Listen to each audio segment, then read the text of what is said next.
Carlos, tú en tu libro de Dios, Ciencia y Filosofía das lugar a un concepto de Dios, ¿no? Alumbras un concepto de Dios que se podría resumir como una línea asintótica, una suma de mentes, pero defínenoslo tú de forma resumida, porque es un concepto muy intuitivo, pero lo va a explicar él mucho mejor que yo. Parte de la intuición, que puede ser errónea, luego explicaré que efectivamente esto podría ser ¿Cuál es el concepto de Dios, ciencia y filosofía? Parte de la intuición de que los humanos no somos la estación final del desarrollo de la mente. Es decir, que así como ha habido mentes, y existen, menos evolucionadas que la... Menos evolucionado, claro, ¿qué significa menos evolucionado? Porque una bacteria que lleva 3.000 millones de años está más evolucionada, lleva evolucionando igual, o sea, nosotros tenemos los mismos, el last common ancestor, ¿no? El último, LUCA, ¿no? El last, o sea, al final, universal common ancestor. Todos venimos de la misma forma, si aceptamos la teoría de la evolución y todas las evidencias apuntan a ello. Estamos igualmente evolucionados, en el sentido de que son generaciones y la selección natural actuando en cada generación. Prefiero hablar de complejidad, que es un término muy vago. Luego, cuando profundizas en el tema, yo tengo algún artículo, es más difícil cuantificarlo, porque siempre entran en aspectos cualitativos, pero bueno, yo creo que se entiende, ¿no? Que hay seres con una mente mucho más compleja. ¿Qué significa más compleja? Que es capaz de una diversidad funcional mayor, ¿no? Tiene una mayor heterogeneidad de principios, de elementos, entonces puede hacer más cosas y más difíciles. Entonces, un ser con una mente menos desarrollada que la nuestra, menos compleja, podría concebir X. X Dios, o X idea de Dios. X sería el límite de lo que puede concebir. Es decir, lo que sería para él lo último, porque al final Dios es eso, Dios es lo último, no lo límite. Nosotros que tenemos Y podemos concebir eso. Un ser superior a nosotros... Sí, un transhumano, claro, y otro. ¿Y qué pasa? Que al final tú nunca agotarías lo último. Siempre te estarías aproximando como en una asíntota matemática, ¿no? Claro, tendente a infinito. Tendente a infinito, porque cuanto más te acercas siempre te das cuenta de que puedes preguntar más.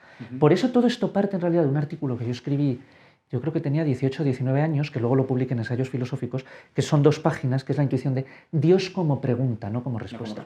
Que ahí dije, como a mí Dios, el concepto que me presenta el cristianismo y la teología de Dios no me satisface, me parece que es ad hoc y que es una construcción que hace aguas por todas partes. ¿Qué ocurre? Que es que yo creo que lo que el ser humano entiende por Dios es más una pregunta que una respuesta. O sea, se usa a veces como un comodín, ¿no? ¿Cómo surgió el mundo? Lo crea el Dios de los huecos, claro, ¿no? Dios no explica nada, porque ¿cómo lo crea Dios? Claro. Si tú no me das un mecanismo no significa nada. Decir Dios creó el mundo o no sé de dónde viene el mundo es lo mismo. Sí. Y sobre todo, ese Dios, ¿qué cosa? Es un engendro metafísico, porque es una mente sin cuerpo. No conozco ninguna mente sin cuerpo. Sin embargo, como límite asintótico sí sería posible concebir una mente sin cuerpo, una estructura material tan compleja que con el mínimo estructural, con el mínimo de elemento material, tiene el máximo de elemento funcional de mente. Por eso yo digo, lo que las religiones ponen al principio es que está al final.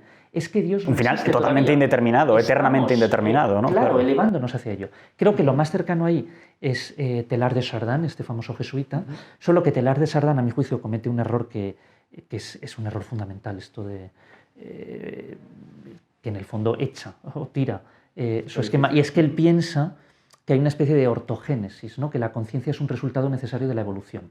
Vale. Y no es verdad, o sea, somos una línea de despliegue más del árbol evolutivo, una rama más.